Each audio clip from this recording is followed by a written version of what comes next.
What's going on, guys? Welcome into Minnesota Vikings Now. I'll be your host for today's Mailbag, Patrick Seatman. And on today's show, obviously, like I just said, it is a mailbag where I take questions live from you guys during our bi-weekly live shows that go live every Wednesday at 3 p.m. Eastern Standard Time. If you guys haven't already, make sure you guys check it out. But we did get a super chat from my main man, Rocky, and he said Cousins gets zero respect. This is kind of the conversation we had going during our live show. Just talking about Kirk Cousins and just how we all kind of collectively feel as Vikings fans that he is a disrespected player. And I will say this on the Kirk Cousins getting disrespected kind of narrative that's out there is if there was another quarterback in the NFL, let's take the Vikings season last year.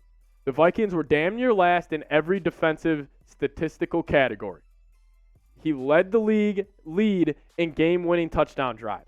He led the team to the playoffs. I'm telling you, if that was Deshaun Watson, Mahomes, Josh Allen, Jalen Hurts, whoever it may be, people would be talking about that year still. But nobody's talking about what Kirk did last year. 30 touchdowns, 14 interceptions, just an overall good year. But you know what people are going to talk about and what people are going to remember? It's the 4th and 8 checkdown.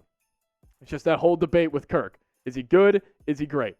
Kind of falls. I just think he might just be good. But Rocky, we appreciate it. I do agree. I don't think Cousins gets as much respect as he has probably earned. But GM Evan Hinders said, should the Minnesota Vikings bring in Kwon Alexander for a workout? So Kwon Alexander, I am a fan of his game. He may be a little cooked in terms of just what he kind of has left in the tank. But I am a huge fan of Brian Asamoah. And I wouldn't want to see the Vikings bring in somebody that could kind of stunt the growth of an Asamoah. Obviously, Asamoah of our third rounder out of Oklahoma. I think he's going to be an absolute dog in this upcoming year. I would like Kwon Alexander. I think it would be a good pickup. And maybe Brian Flores could get the most out of him because he is a pretty versatile player. And versatile players normally fit very, very well in the Brian Flores system. So I'm not sure. I mean, I would like it. Hey, more talent on that side of the football can never hurt the Minnesota Vikings. But next question coming here from Skull and Nations. He says, any update on the Patrick Queen trade rumors? Yeah, we were talking about this on the channel probably over the past 2 weeks. The Vikings were linked as a Patrick Queen trade destination. The Ravens declined his 5th-year option. And obviously the Vikings kind of having maybe not a lot of depth is a good word at the linebacker position. Again, like I said, Brian Asamoah, he's my guy. I expect him to be linebacker 1. But then besides that, it's like the Troy Readers, it's the Jordan Hicks, it's the Troy Dyes, who I'm not really that big of a fan of. Any update on the Patrick Queen trade rumors? I haven't heard much. There was another article that was put out by a Ravens beat reporter that, again, listed the Minnesota Vikings, but he had the Vikings giving up a 2nd and a 4th for Patrick Queen, which I would just say flat out no to. But the Vikings, if you could throw him a 3rd or a 4th, I'd be all in. But I'll ask you guys, would you trade for Patrick Queen? Give me a T for trade or give me a P for pass down in the comment section. This is going to be the pinned comment on today's video. So YouTube, they're going to throw you an ad break right now. Sit back, let it play, go down there, answer today's pinned comment. Purple and Gold, 4 days, a Minnesota Vikings podcast. He says, #Vikings. Do you extend Hunter or take him to the market with only 1 year left? Okay, this is something I'm very passionate about. So Purple and Gold, great question. We should extend him. I hate this notion that Vikings fans I've seen it float around on Twitter about moving off of Danielle Hunter.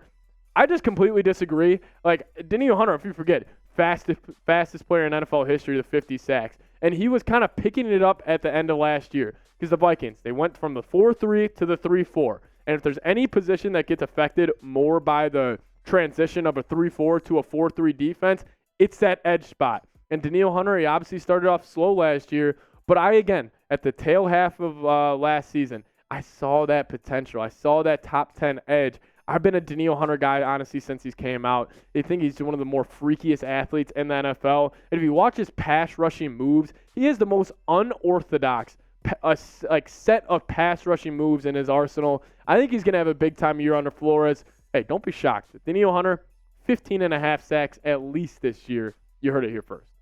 GM Evan Hinders, next question, says, I keep hearing a lot of boys about Jaren Hall. Is he going to be the one that takes over after Kirk Cousins next season? So Kirk Cousins, he's got 1 year left on his deal, and everybody's kind of wondering who's going to be the next Vikings quarterback. Obviously, I've had Kirk Cousins the past couple of years. We take Jaren Hall in the 6th round out of BYU. I'm not sure. I mean, obviously, we're going to have to wait till preseason. Let me get my eyes on him a little more in a true NFL game. But from what I've seen from rookie minicamp, OTAs, apparently he looks great. He's got a big body. He's got a big-time arm. He's kind of got a little bit of a rubber band arm a little bit. You know how the old school guys, they make that C when they throw the football, like the Bradys and the Mannings. You see a C in my hand. Jaren Hall has got kind of that U where it's more like the Patrick Mahomes and Josh Allen. So he throws it from more down here. It's more of that side angle stuff, which I always think, hey, it's cool. It's more of that modern day football instead of the more old school typical U. But I'm a big fan of Jaren Hall. I think he could work out. We're just going to have to wait and see. I mean, obviously the jury's still out on him. He's only been around the Vikings for about a month now. So we'll have to see. But, man, if he could be the guy that takes over Kirk Cousins and you only had to spend a 6th-round pick on it, I'd be all in. Scully Rolly, shout out to Rolly. He said, hate to ask. It's okay. It's okay. But what's the latest with Dalvin Cook? I know nobody likes to talk about Dalvin Cook just because we've been talking about it so damn much. And honestly, Dalvin Cook, the update I have is I think he's going to get cut June 1st. I don't think a team is going to trade for him. Obviously, his cap hit in this upcoming year is around $12.8 million. So, again, I just don't think a team, I don't even think a team would throw you a 6th at this point. I was saying a month ago, if you could get a 4th-round pick for Dalvin Cook, take it. But the production has definitely fallen off the past couple of years. I mean, we could just look at the averages here. It has gone down by at least 0.3 since 2020. That 2020 season, Dalvin Cook was absolutely magical. I mean, over 300 carries and still averaging just over 5 yards a carry and just under 1,600 yards total on the season. Shout out to Dalvin Cook. He was fantastic that year, but it's just gone down little by little every year, and I do think this is a loaded Minnesota Vikings running back room. Obviously, Dalvin Cook slated in right now as RB1, but the guys behind him, Madison we re-signed in the NFL free agency to a 2-year, $7 million deal. Kene Wangu, he's going to make the team. He's our special teams gadget guy. Ty Chandler, our 6th-rounder or 5th-rounder out of North Carolina last year. I'm a big fan of him.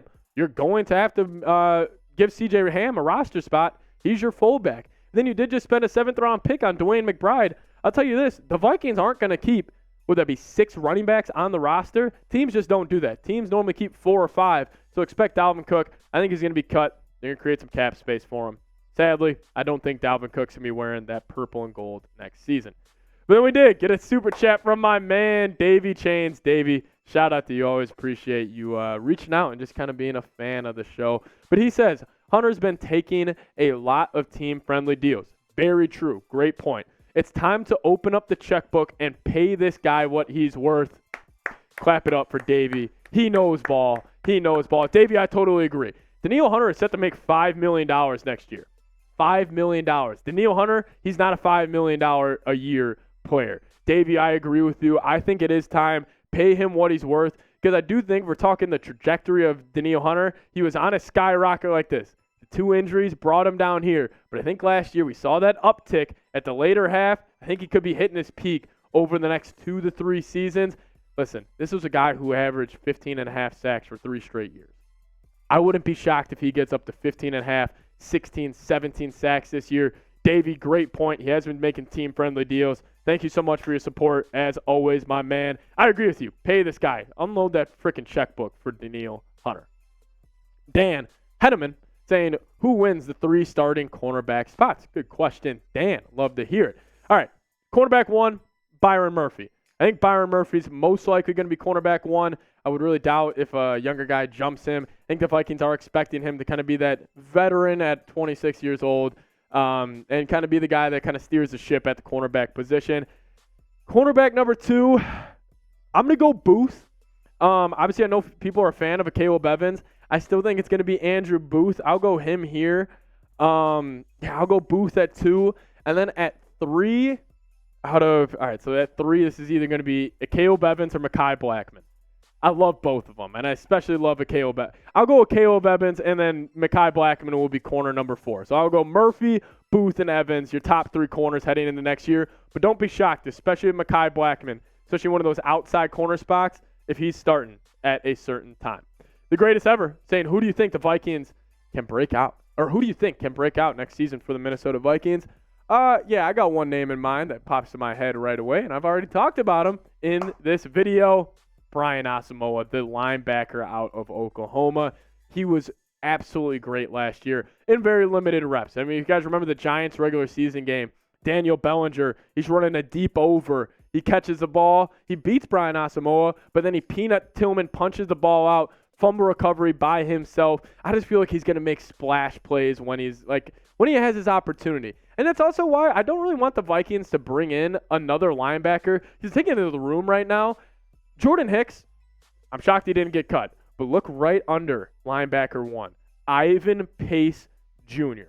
Ivan Pace Jr., I think, is going to be the key for the Minnesota Vikings defense. If he makes the team, the UDFA out of Cincinnati, most people had him as a top 100 player in this year's draft, and the Vikings got him as a UDFA. He's a hard hitter. Honestly, if you told me by let's just go 10.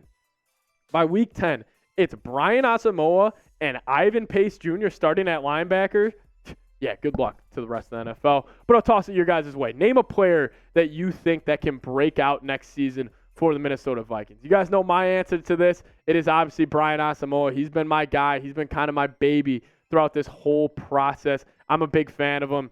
So let me know. Name a player that you guys think can break out next season. And as always, guys, remember to hit that subscribe button. No matter what the news piece is, the rumors piece is, whatever it may be, we're going to keep you guys covered with all Vikings news and rumors throughout the year. So go down there, hit that subscribe button right now. Catch you guys next time. Skol Vikes.